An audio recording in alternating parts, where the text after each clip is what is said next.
There was a big financial mistake in our taxes. I admitted fault, paid the penalty. Months later, I learned she'd funneled money into a secret account. Not for us, for her next life. My name's Evan, 37, and I used to think of myself as a dependable guy. The kind who shows up on time, remembers birthdays, takes care of things without needing to be asked. I wasn't flashy. I wasn't the loudest voice in the room. But I worked hard, paid my taxes, and loved my wife. That last part, that's what did me in. Her name's Riley. We were married for 8 years. High school sweethearts who reconnected in our late 20s, after both of us had taken our own messy laps around adulthood. She'd grown up a little, softened around the edges. And I'd grown tired of chasing women who didn't know what they wanted. Riley always knew what she wanted. At least, I thought she did. We started from the bottom together. She was bartending, I was repairing HVAC systems and doing some freelance contracting work on the side. We rented a tiny duplex, never bought anything brand name, and always made a game out of saving a few extra bucks. We were a team. That's what she called us. Team Miller. So when things started going better, when I landed a steady contract with a construction company and she picked up a job at a boutique marketing firm, we celebrated like we'd won the lottery. Bought a modest house just outside of Grand Rapids. Got a reliable second car. Even started looking into maybe opening a little coffee and flower shop like she always dreamed about. But then the IRS letter came. It was a cold Tuesday morning, February. I remember because I had to use a blow dryer to defrost the car door. I was late to a job site when I grabbed the mail on the way out. Brown envelope. Government seal. I tossed it onto the passenger seat like it was just another bill. But when I got home that night, Riley was already on the couch, envelope in hand, face pale. "We messed up," she said. And I believed her. I mean, we'd been filing jointly for years. I did the actual paperwork through TurboTax, and she'd always been the one with the neater records, the sharper eye. So if she said we messed up, I assumed it was my mistake. Turns out, our filings from 2 years ago had discrepancies. A failure to report on some income, missing documentation on deductions, and some weird inconsistencies in business expenses tied to my freelance work. It didn't look good. The IRS said we owed over $28,000 in back taxes, interest, and penalties. I was stunned. I didn't remember missing anything that big. I racked my brain, combed back through receipts and invoices, but I couldn't make sense of it. And Riley, God bless her, kept saying it wasn't all my fault, that she should have double-checked, that she let things slip too. But her voice had this tone, like she was afraid. Like she knew something I didn't. I should have asked more questions. Should have hired a tax attorney. But I didn't. Because I loved her. Because I thought the best thing I could do for us was to take the fall. So I did. I called the IRS, accepted responsibility, and entered a payment plan. We liquidated some of my retirement savings. I sold my vintage toolbox and my fishing gear. Every month, we made that payment. I made it work. She promised we'd come back stronger. And for a while, it felt like we did. She brought home takeout on Fridays. Surprised me with a new drill set. Made small jokes about how we become responsible adults paying off our sins. I laughed with her. Because I wanted to believe we were still a team. Then, one morning, she was gone. I mean gone, clothes, toothbrush, laptop, everything. No note. No text. No explanation. At first, I thought maybe something had happened to her. I called her job. They said she'd quit a week ago. Quietly. No fuss. Just a short email and a smile as she turned in her badge. I called her mother. They hadn't spoken in months. I even filed a missing persons report. But deep down, something told me she wasn't missing. She was gone, by choice. It took 3 weeks before I got confirmation. Her best friend, Emily, called me after one too many drinks. I could hear it in her voice, the guilt. "She didn't want you to find out this way," she said, words slurring. "But she's not coming back." "Where is she?" "I can't say. But, she's okay. She's with someone." "Evan, I'm sorry." She said she didn't mean for it to happen like this. Click. I sat in the dark for hours after that, staring at the one photo we still had on the mantle. Her, in that yellow sundress she loved, laughing at something I'd said. For a long time, I thought I'd done something wrong. That maybe I'd missed the signs. Maybe I'd pushed too hard during the tax mess. Maybe I wasn't enough anymore. But then, I found the envelope. tucked behind an old shoebox in the back of her closet. It was an old bank statement. Not our bank. An entirely different account. One I'd never seen. Under her name only. With deposits going back 3 years. Small transfers. Round numbers. All under the radar. $200 here. $500 there. Over time, it added up. Nearly $48,000. Enough to start over somewhere else. Enough to fund her next chapter, without me. And the worst part? Some of those transfers were labeled as contract reimbursement and expense refunds. Names that looked eerily familiar. She hadn't just left, she'd been planning it. And she'd used me, my business, my name, my trust, to make her getaway clean. I paid the penalty. She cashed the reward. After I found that envelope, the first thing I felt wasn't anger. It was shame. Not just because I'd been lied to, but because I let it happen. I gave her my trust like it was nothing. She asked me to take the fall, and I all but handed her the shovel to bury me with. I stared at that bank statement until the ink blurred. The account was with a credit union I'd never even heard of. Every deposit was neat, methodical. Like clockwork. Once or twice a month, like she was building something slowly, quietly, so no one would notice. And for 3 years? That meant the plan started well before the IRS letter. She'd been digging the tunnel long before I ever felt the ground shift beneath me. I took a photo of the envelope and contents. It felt like touching evidence at a crime scene. That's how it felt, like a crime. Even if nothing she did was technically illegal, it felt like theft. Not of money, but of us. I didn't know what I was hoping to find next, but I tore through the house like I was chasing a ghost. I opened drawers she never let me touch. I dug through old purses, boxes in the garage, folders in the filing cabinet. I was half crazed, running on cold coffee and betrayal. And then I found her old laptop. She hadn't taken it with her. It was in a tote bag under the guest bed, with a cracked charger and a sticky note that read, "Use sparingly." I booted it up. Password was still her birthday, same as always. I don't know what I expected. Maybe an email. A message. Something that would say, "I'm sorry," or "I had no choice." What I found instead was a spreadsheet. It was called Freedom Plan. It had tabs for everything, projected savings, locations with low cost of living, fake resumes, job boards, even a list of trial names. She'd been planning a full reset. A new identity, a new career. Her last few job titles were fake. The one she claimed to quit a week before leaving. She hadn't worked there in months. She'd been consulting remotely under a different name. Riley and Miller no longer existed by the time she left me. She'd already shed that skin.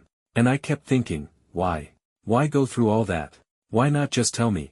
Why not walk away the honest way, the hard way?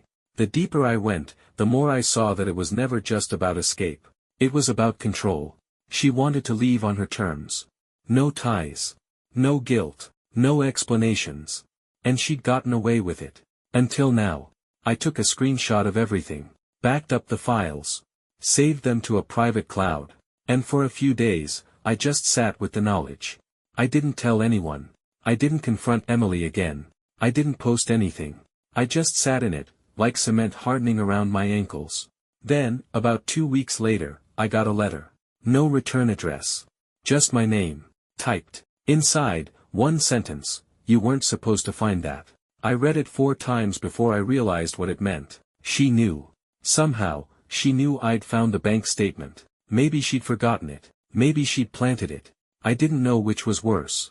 That letter told me she was still watching. Still one step ahead. That's when I made the decision to find her. Not for revenge. Not even for answers. I just needed closure.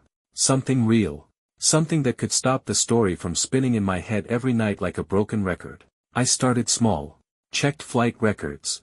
Bank transactions. I even visited that credit union where the secret account was.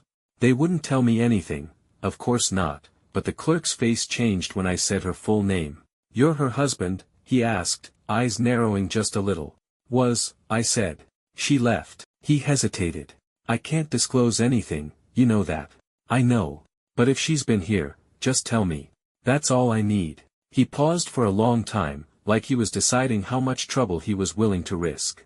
"She hasn't come in since late January," he said, finally. "But, she cleared it out. Every last cent." That was 3 weeks before she left. She'd emptied the account before the IRS letter ever came. The betrayal wasn't just cold, it was calculated. And then came the second twist. I ran her trial names through a public records engine one night, one of those tools contractors use to vet potential clients. I wasn't expecting much.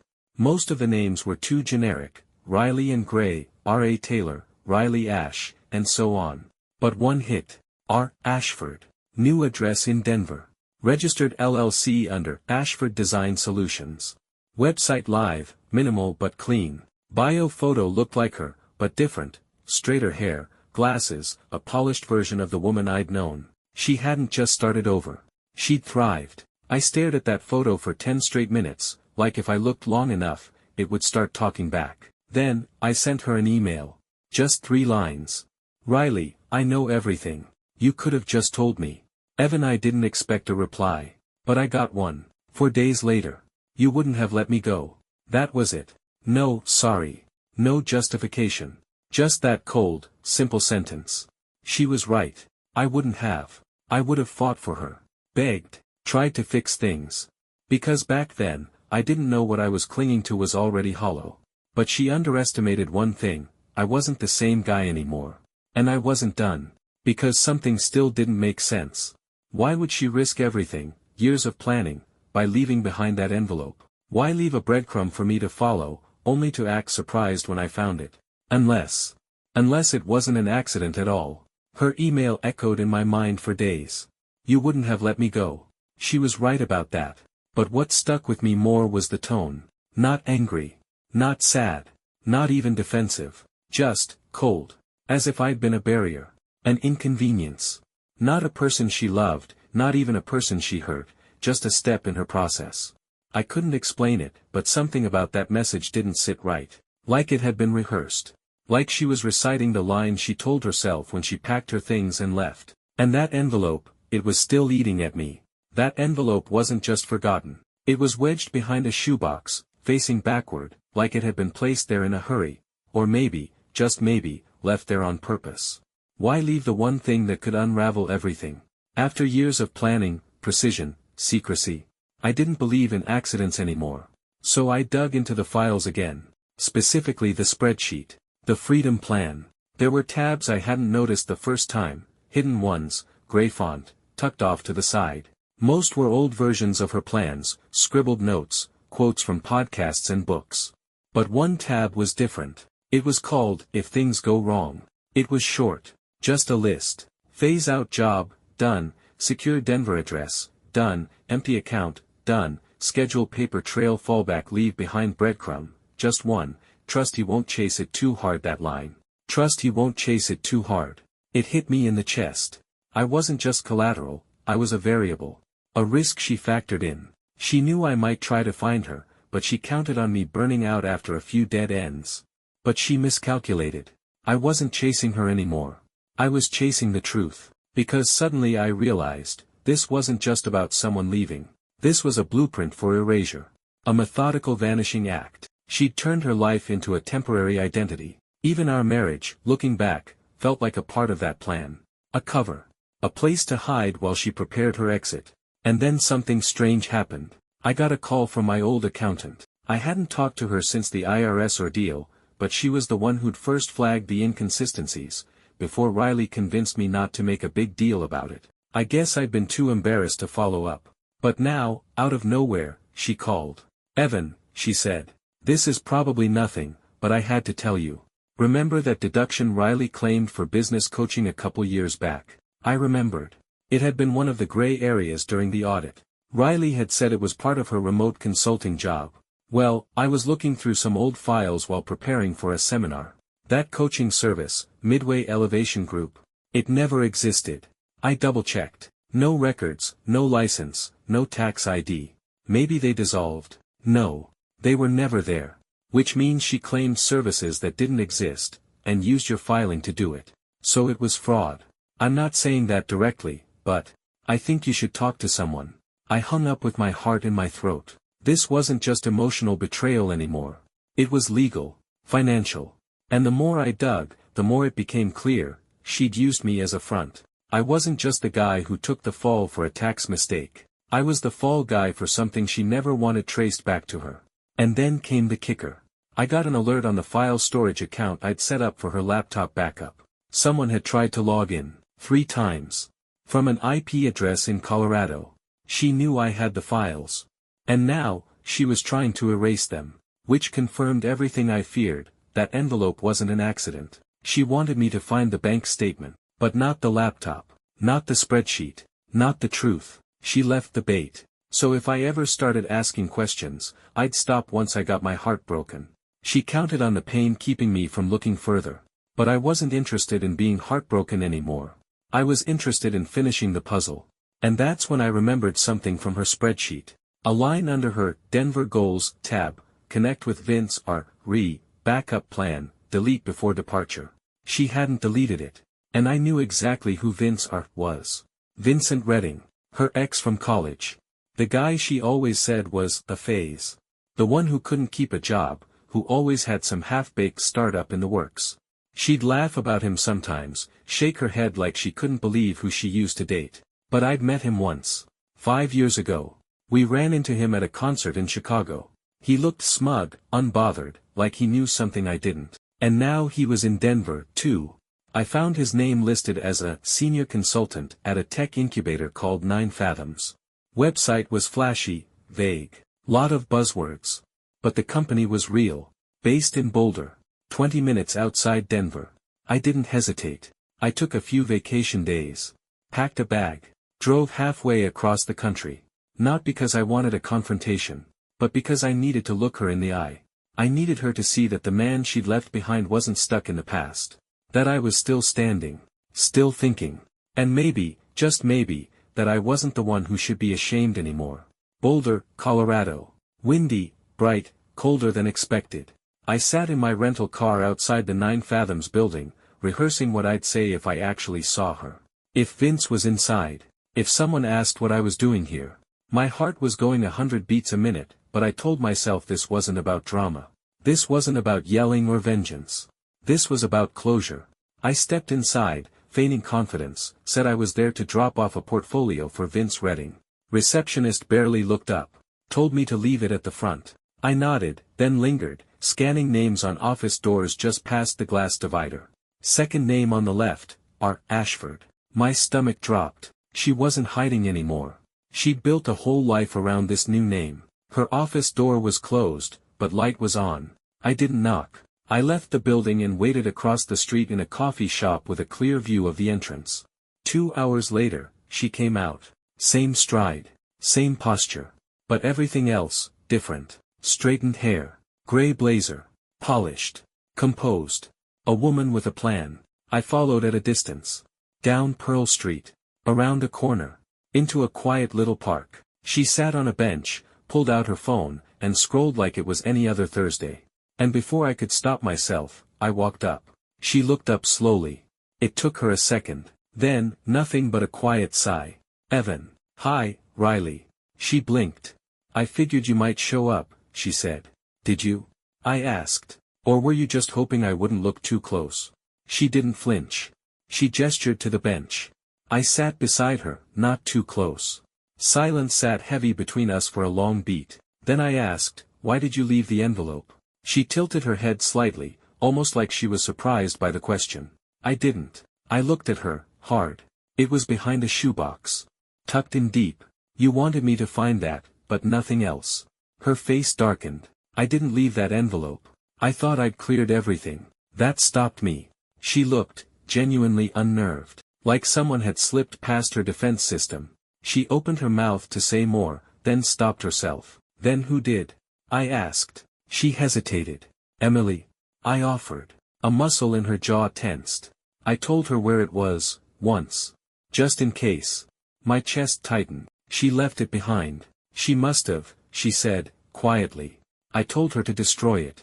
I was careful with everything else. So she turned on you? No. I think she was trying to help you. She rubbed her forehead. You were never supposed to see all this, Evan. I left to keep you clean. That made me laugh. A short, bitter thing. Clean. Riley, I took the fall. You left me with debt, shame, no explanation. I left, she said firmly, because I was about to be found out. That stopped me cold. What? She looked at me for the first time, really looked. There was an internal investigation happening at my old job. Someone flagged my reimbursement reports. They hadn't built a case yet, but they were getting close. I couldn't risk it. I'd been careful for years, but that last year, I got sloppy. I stared at her. So you ran. She nodded. Yes. But I didn't want you dragged into it. That's why I took everything I could. Why I built a new life before it all came crashing down. You don't understand, Evan. I was never going to stay. Those last words stung more than I wanted them to. Was it all fake? I asked, softer now. No, she said quickly. That's the worst part. It wasn't fake. I loved you. She caught herself. Shut her mouth. Looked away. You still what? I pushed. She shook her head. It doesn't matter. I think it does. Her eyes welled, just for a second. Not tears of guilt. Not regret. Something more complicated. Then, she said the one thing I didn't expect. There's something I didn't put in the plan. I waited. I was going to come clean, she whispered. Right before the IRS letter came. I had it all written out. I was going to tell you everything. That I'd lied on the filings. That I skimmed money from both of our accounts. That I wanted to disappear, but, not like this.